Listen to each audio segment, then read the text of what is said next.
हरे कृष्णा।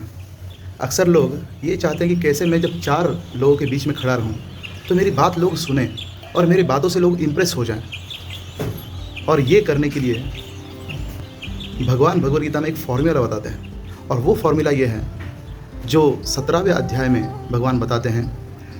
अनुद्वेगकरं वाक्यं सत्यं प्रियं हितं च यत् स्वाध्यायाभ्यसनं चैव वाङ्मयं तप उच्यते।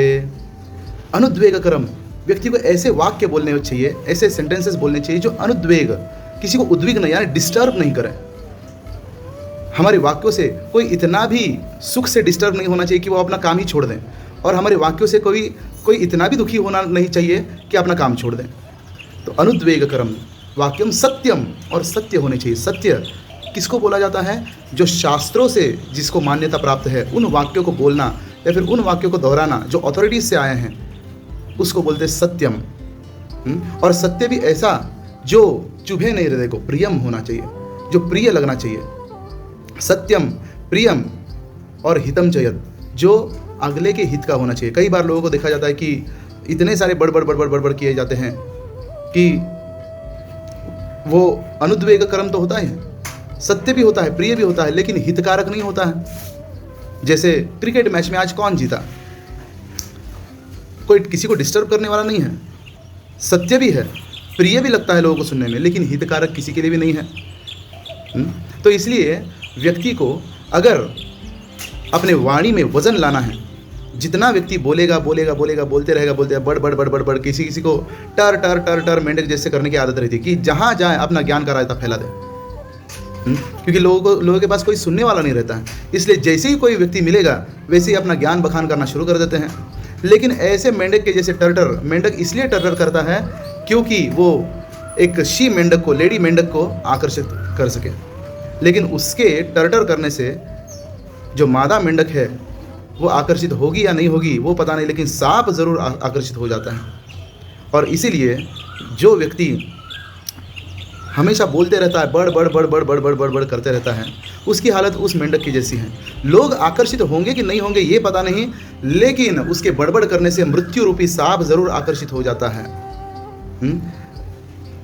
साइंस के हिसाब से जो भी व्यक्ति खाता है, उस खाने से जितनी भी शक्ति मिलती है उसकी 75% एनर्जी ये बोलने में निकल जाती है। हम लोग हॉस्पिटल में देख सकते हैं कि लोग पड़े हाथ से इशारा करते हैं जिसके शरीर में ताकत नहीं है, लेकिन बोल नहीं सकते, ऐसे कराते रहते हैं। इसलिए व्यक्ति जितना ज़्यादा बोलता है उतना उसकी लाइफ एनर्जी कम हो जाती है, और व्यक्ति को इसलिए कम, जितना हितकारक है उतना ही व्यक्ति को बोलना चाहिए। और सबसे मेन बात, सबसे इम्पॉर्टेंट चीज़ ये है कि व्यक्ति को स्वाध्याय अभ्यसनम चाहिए। जो 5वीं चीज़ भगवान बताते हैं कि व्यक्ति को वैदिक शास्त्रों का अध्ययन करना चाहिए। जब व्यक्ति वैदिक शास्त्रों का अध्ययन करता है या फिर ज्ञान, जितनी ज़्यादा वो किताबें पढ़ेगा उतना वो ज्ञान अर्जित करेगा, और ख़ास करके वैदिक शास्त्रों का अध्ययन और मंत्रोच्चारण करने से उसके बोली में एक ताकत आ जाती है। वो जहाँ पर भी अगर 4 लोगों के सामने अपनी बात रखेगा तो उसकी बात कोई ठुकराने का साहस नहीं करेगा। जब व्यक्ति वैदिक मंत्रों का उच्चारण करता है तब उसके वाणी में ये ताकत आ जाती है।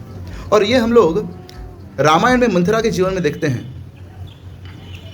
कि मंथरा ने कई को ऐसे शब्द बोले जिससे वो उद्विग्न भी हो गई, डिस्टर्ब भी हो गई।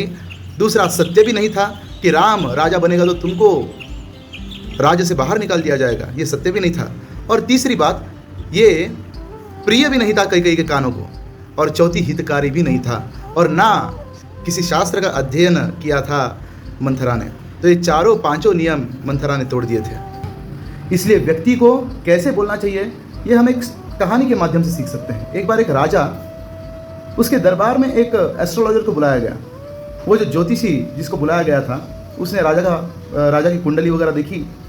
उस कुंडली में से देखने के बाद राजा को बताने लगा सारे दरबार के सामने, कह रहे महाराज आपका भाग्य तो ऐसा है कि क्या बताऊं।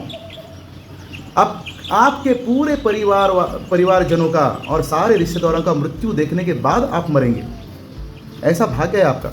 और ये सुनने के बाद राजा अत्यंत क्रोधित हो गया, बोले कि ये मेरे परिवारजनों की मृत्यु के बारे में बात कर रहा है। मौत का मुंह देखने के बाद मैं मरूंगा, इसको जेल में डाल दो। और उसे जो है वो क्रोध से राजा ने जेल में डाल दिया। अब राजा का मूड ठीक करने के लिए दूसरे एक ज्योतिषी को बुलाया गया। वो ज्योतिषी आया और उसने वही चीज़ देखी जो पहले ज्योतिषी ने देखी थी। और तब ये अपनी बुद्धि लगा के बोलने लगा कि महाराज, आपका तो भाग्य इतना सुंदर है, इतना सुंदर है कि आपके रिश्तेदारों और परिवारजनों से भी सबसे ज़्यादा आप लंबा जीने वाले हैं। जब राजा ने ये सुना, सारे दरबार जनों ने सुना, तब बहुत संतुष्ट हो गए सब लोग और उसे पुरस्कार देके, पुरस्कृत करके उसे रवाना कर दिए। तो इससे हम लोग ये एक चीज़ समझ सकते हैं कि कैसे व्यक्ति को डिस्टर्ब करने लायक वाक्य नहीं बोलने चाहिए। पहले ज्योतिषी ने भी वही चीज़ बोली थी और दूसरे ज्योतिषी ने भी वही चीज़ बोली थी, लेकिन ढंग दूसरा था, ढंग अलग था। अगर ऐसा कोई व्यक्ति बोलता है और रोज़ वैदिक मंत्रों का और वेदाध्ययन करता है, शास्त्रों का अध्ययन करता है, खास करके भगवद गीता और श्रीमद् भागवत, तो व्यक्ति के ज़बान में एक अलग ताकत आ जाती है कि 4 लोगों के सामने अगर वो कुछ भी बोलता है तो उसको ठुकराने का हिम्मत किसी को नहीं होता है। ये इस चीज़ का सीक्रेट है। हरे कृष्ण।